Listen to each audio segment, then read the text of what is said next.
Welcome to Boathouse Chronicles and the episode about how to pack your day bag. You are going to be given 2 bags when you come on a Winding Waters River Expeditions river trip.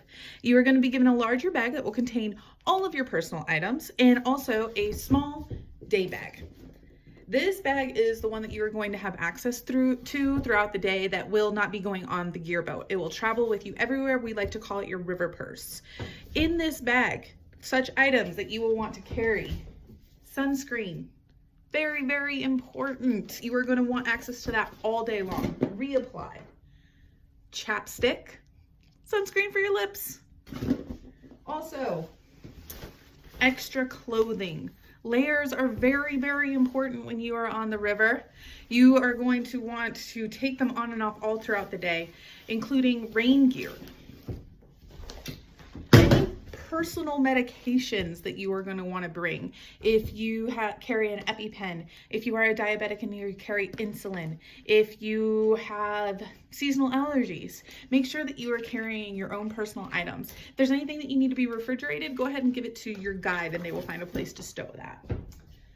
Snacks, again, if you are a snacky person, if you have diabetes, if you are hypoglycemic, make sure that you carry some snacks with you. We do have snacks on board our boats, but you might not always be able to get them as quickly and easily as if you have them in your day bag with you.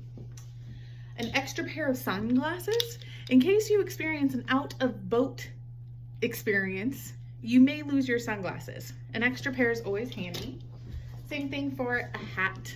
Extra hats are always going to be welcome.